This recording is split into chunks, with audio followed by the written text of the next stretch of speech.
সুপ্রিয় দর্শক শ্রোতা, আমরা এই মুহূর্তে আছি অমর একুশে বই মেলা, বাঙালির প্রাণের মেলা। এই উচ্ছ্বাস এবং আবেগের মিলনস্থল আমাদের অমর একুশের বই মেলা।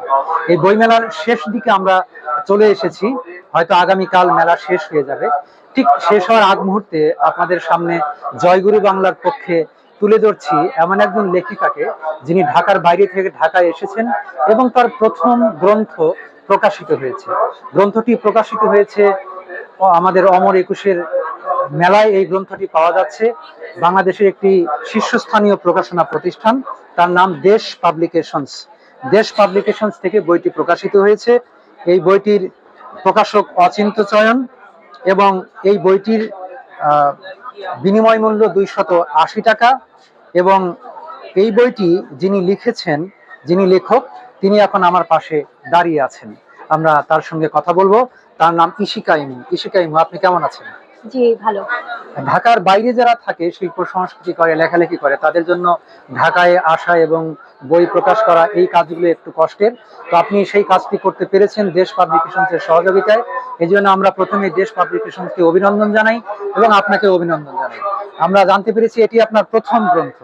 আমরা জানি যে প্রথম গ্রন্থ প্রকাশের ক্ষেত্রে লেখকের বা কবির বা সাহিত্যিকের একটু অন্যরকম আবেগ থাকে, একটা গভীর একটা আবেগ বা অনুভূতি থাকে বইটা প্রথম প্রকাশ যখন হয়। তো আজ এই প্রথম বই প্রকাশ উপলক্ষে আপনার অনুভূতিটা কেমন, যদি একটু আমাদের বলেন। আসলে প্রথম বই প্রথম সন্তানের মতো, প্রথম সন্তান জন্মদানের অনুভূতি ঠিক যেরকম, এই বইয়ের প্রতিও আমার আবেগ সেরকমই জড়ানো। ধন্যবাদ আপনাকে ইশিকা ইমু। আপনার এই প্রথম বই প্রকাশিত হয়েছে। আমরা কামনা করছি আপনার আরো আরো অনেক অনেক বই প্রকাশিত হবে এবং সাহিত্যের জগতে আপনি একজন খ্যাতিমান সাহিত্যিক হিসেবে প্রতিষ্ঠিত হবেন, সেই প্রত্যাশা আমাদের পক্ষ থেকে থাকছে। আপনার কাছে আমাদের এবারের আলোচনার বিষয় হলো যে আপনার এই বইটি আমরা জেনেছি একটি ছোট গল্পের বই। তো এই বইটি সম্বন্ধে যদি আপনি বলেন যে এর মধ্যে কয়টি গল্প আছে এবং এই গল্পগুলোর বিষয়বস্তুটা কি, যদি একটু বলেন। এর মধ্যে মোট 12টি গল্প আছে। গল্পগুলো কিছু থ্রিলার, সায়েন্স ফিকশন এবং জীবনবোধ থেকে দেয়া কিছু গল্প আছে, যা থ্রিলার সায়েন্স ফিকশন গল্পগুলো আমার একদম কল্পনার জগৎ থেকে তৈরি, এবং জীবন থেকে যে কিছু গল্পগুলো আছে এগুলো একদম আমার বাস্তব অভিজ্ঞতা থেকে এসেছে। দর্শক শ্রোতা, জীবনের প্রতিচ্ছবিত সাহিত্য, সেই বাস্তবতা থেকেই উনি গল্পগুলো নির্মাণ করেছেন। বাকিটা নির্ভর করবে পাঠকদের উপরে। পাঠক পড়ে মন্তব্য করবেন যে আসলে এই গল্পগুলো তাদের মনকে ছুঁয়ে যেতে পারে কিনা। আমরা জানি যে আপনি একজন নারী লেখক এবং ঢাকার বাইরে থাকেন। এই যে সাহিত্য চর্চা করেন, একজন নারী হিসেবে সংসার সমাজ সবকিছু সামলিয়ে সাহিত্য চর্চা করা, এই সাহিত্য চর্চা আপনার কাছে আমাদের দুটো প্রসঙ্গ, যে সাহিত্য চর্চায় আপনার অনুপ্রেরণাটা আসলে কি? আপনার বিশেষ কোনো অনুপ্রেরণা বা কাউকে দেখে, অথবা বই পড়তে পড়তে লেখক হওয়ার স্বপ্ন, অথবা আপনার এই সাহিত্যিক হওয়ার পেছনে আপনাকে কারা উৎসাহ যোগায়, বা আপনি কোনো প্রতিবন্ধকতা বা কোনো বাধা বিঘ্নের শিকার হয়েছেন কিনা, আমাদের যদি একটু সহভাগ করেন।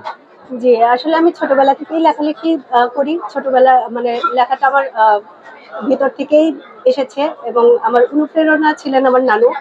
উনি বেঁচে নেই, মারা গেছেন।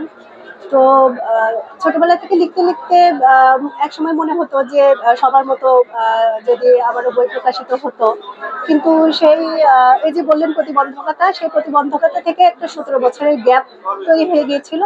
তারপরে 17 বছর পর একজনের অনুপ্রেরণায় আসলে আবার এই জগতে বিচরণ করা। ধন্যবাদ আপনাকে। আমরা আলোচনা আর লম্বা না করি। দর্শক শ্রোতা, বইটি আপনারা দেখতে পাচ্ছেন, লেখিকার প্রথম বই এবং চমৎকার একটি নাম, মায়া হারানোর গল্প। আপনারা বইটি সংগ্রহ করবেন, পড়বেন এবং মন্তব্য করবেন। দ্বিতীয় মুদ্রণ, এবং আরো মজার বিষয় যে তৃতীয় মুদ্রণ আসবে। তৃতীয় মুদ্রণ এর পথে, তার মানে এই বইটি ব্যাপক জনপ্রিয়তা পেয়েছে, পাঠক প্রিয়তা পেয়েছে। পাঠক বরাবর আপনারা দেশ পাবলিকেশনস এবং আমাদের লেখিকা লেখক যারা আছেন তাদের সঙ্গেই থাকবেন। ইশিকা ইমু সাহিত্য জগতে একজন বস্তুনিষ্ঠ সাহিত্যিক হিসেবে প্রতিষ্ঠা পাবে, সেই প্রত্যাশা আমরা ব্যক্ত করছি। মায়া হারানোর গল্প, আবারও বলছি আপনাদের, মায়া হারানোর গল্প। প্রত্যেকের জীবনে কিন্তু মায়া থাকে এবং সেই মায়া কখনো কখনো হারিয়েও যায়। নিশ্চয়ই আপনার জীবনের গল্পের সাদৃশ্য কিন্তু এর মধ্যে পেয়ে যেতে পারেন। আসবেন, বইটি সংগ্রহ করবেন এবং বইটি পাঠ করে আপনারা প্রতিক্রিয়া জানাবেন। সবাইকে ধন্যবাদ। লেখিকা ইশিকা ইমু, আপনাকে ধন্যবাদ। আপনার সাহিত্যের জগতের পথ চলা শুভ হোক। দেশ পাবলিকেশনসকে ধন্যবাদ। শুভ বিদায়।